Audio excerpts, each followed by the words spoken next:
20 of jaar. We zijn nog vlak bij Kongsberg. En geluk bij een ongeluk, want ik zal de wc-sik liggen. En ze knoffelt me dat ding uit de handen bij. De wasstro. En de wc gewoon de wasstro. Gewoon stikken. Nou, ik alleen maar die man praten van de camping. Want dat is hier trouwens een prachtig mooie camping, maar super simpel. Dus ik lees er even een rondje doen voordat we hier verder gaan. Nou, dat met die wc, dat hij moest doen vorige keer. Dus, maar dat is in ieder geval oplost. We zijn nu in Kongsberg, waar we dus de vorige keer ook al gingen. En we bezoeken hier het museum. En dat museum kun je op 2 plekken bezoeken. Dat kun je in de mijn bezoeken. En dat kun je gewoon boven de grond. En daar hebben ze dan echt het museum gedeelte in. Dus alles uitstald. Daar hebben we ook even verteld hoe het museum werkt en hoe de mijn werkt. Dus eigenlijk vind ik dat wel heel mooi dat we dat voor het even bezoeken. En vervolgens naar de mijn te gaan. Nou ja, de mijn, daar hebben we met zo'n hele treintje naar beneden te gaan. Dat zou je wel, in ieder geval al wel leuk. Dat zullen we nou in ieder geval in deze vlog. En ja, ik ben blij dat de wc werkt. Maar geniet even van deze vlog. En nou ja, je kan gewoon het begin van deze vlog gewoon abonneren. Hè? En door vast en toen kom hey, dan is het maar weer klaar. Hey, geniet. Doei. Laters.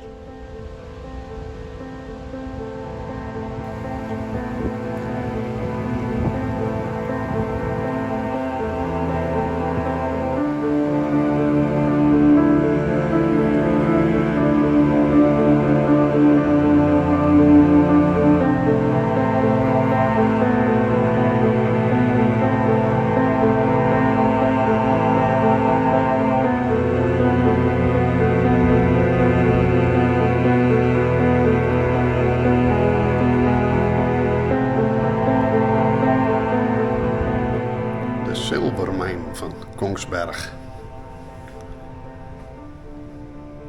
Nou, die bezieken we goed. We gaan naast bij de. Geef ik naar de mijn zelf. Dit is in ieder geval het gedeelte waar ze alles een beetje tentoonstelt. Hè? En nou ja, er is je best wat zilver voen. En er gebeurde natuurlijk ook wel eens wat in die mijn. En dan gingen ze speciale stoeltjes om de mensen daar wat uit die mijn bij te halen. De injury chair. Maar dit had je een mooie uitstalt al, hè?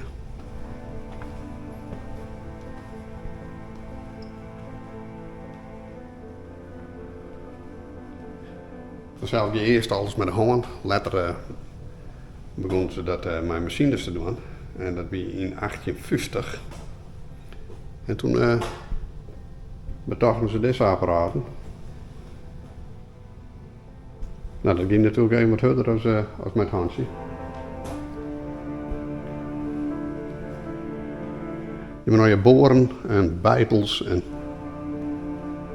in ieder geval het materiaal werd ze alles mee uit de mijnwijk bekken.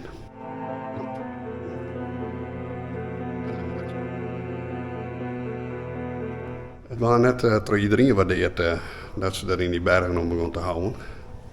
En de meesten die gingen dus ook voor vandaag in het verzet. Nou, de koning die jerde daarvan natuurlijk en die had dus die koninklijk leger ingezet om die mensen in ieder geval deel te bijzen. En er waren toen ook best straffen waren daar verdeeld. Dus de mensen die kregen flink straf omdat ze dus het koninklijk besluit ingegeven om dat te mijnen, zeg maar.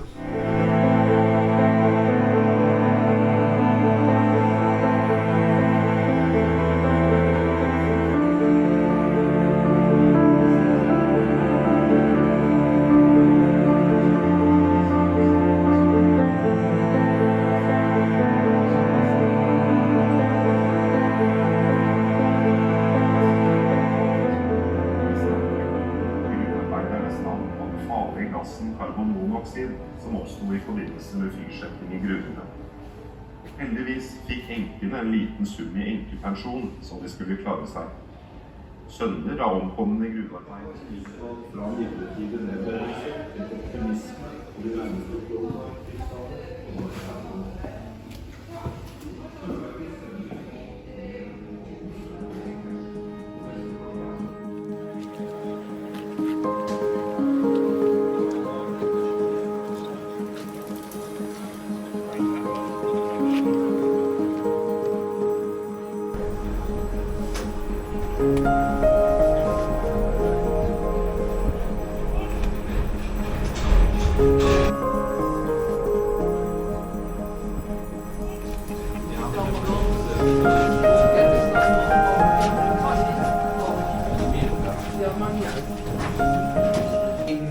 mine shaft of the king's mine.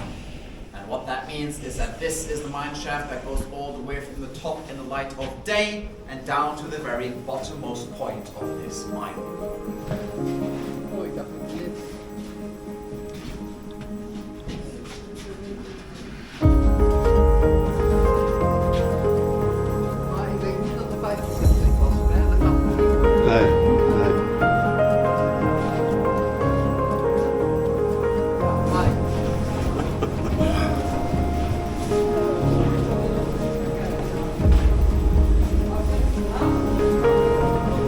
We are now standing next to a machine that is called Farekunsten.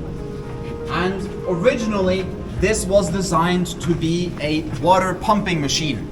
The story behind these machines was that it was the job of a miner somewhere in Germany to lubricate the wheels that are on the back of one of these machines, that let the logs glide up and down easily.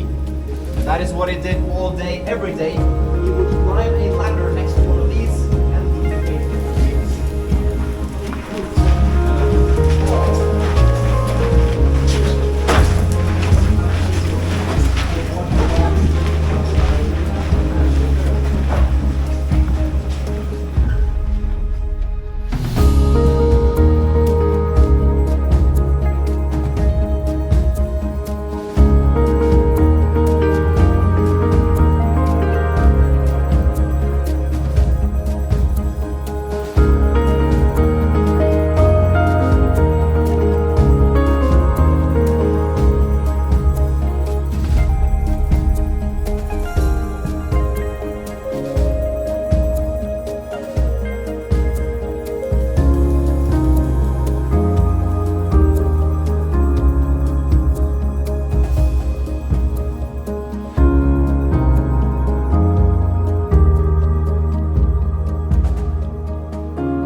Ja.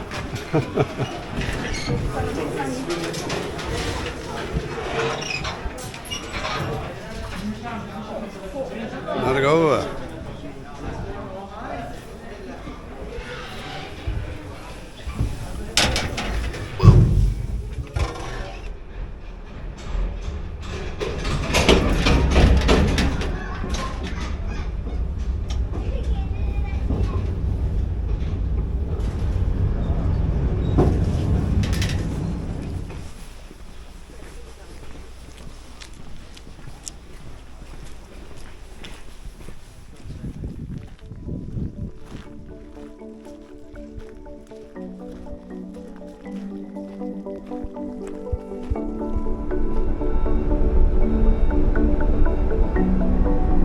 De dij is nog jong en onderwijs naar je volgende overnachtingsplakje bezoek je nog een van de grootste staafzerken van Noorwegen.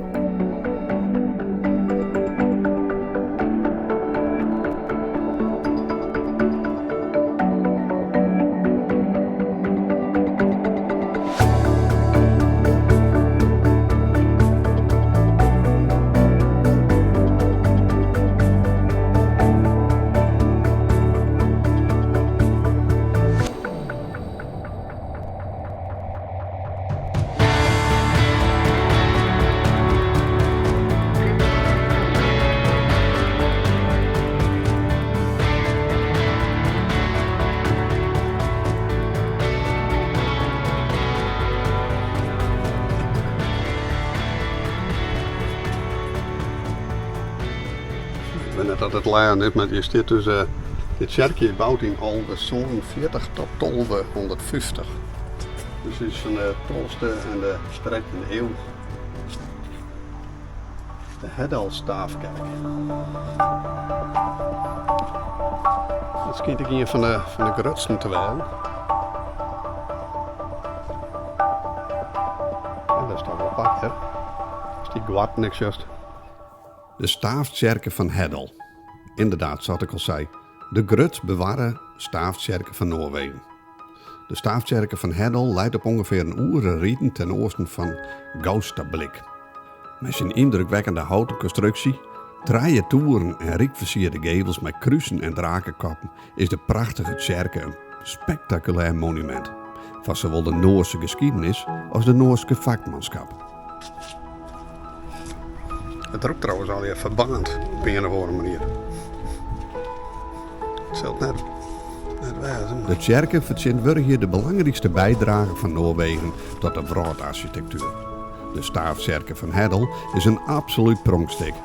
Het schijnt dat de kerk in de 13e eeuw opgebouwd is en ondertussen zijn 2 keer herbouwd en restaureerd. Ik het allemaal baan, hè? Plakt ik net trouwens. Heel eigenaardig. De Staafkerken van Hedal is zo rijkelijk gebouwd en versierd dat ze de bijnaam Kathedraal van Hout kregen had. Het is een geweldig gevoel om midden in de kerk te staan en je voor te stellen hoe de gemeente hier 800 jaar lang stier en naar dezelfde moorden en de versiering zegt.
We verlieten dit mooie plakje weer en zetten koers naar Kragero.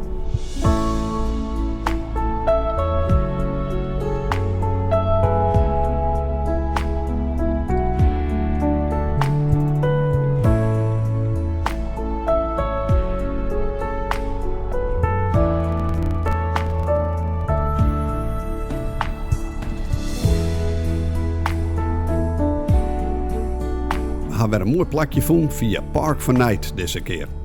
Oost doen we het altijd via campercontact, maar Park for Night liet ik hele mooie plakjes zien. En zo komen we hier terug.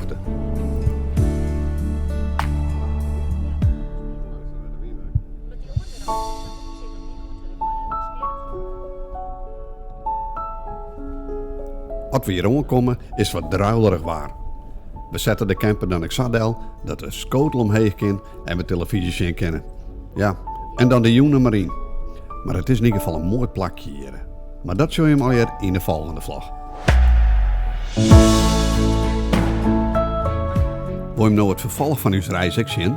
Volg ons dan en word dan abonnee. Dan krijg je hem automatisch een seintje als er weer een nieuwe video online komt. Van nou, bedankt voor het zien en doe even een toemke. En zet er even onder wat je ervan vindt. Altijd leuk.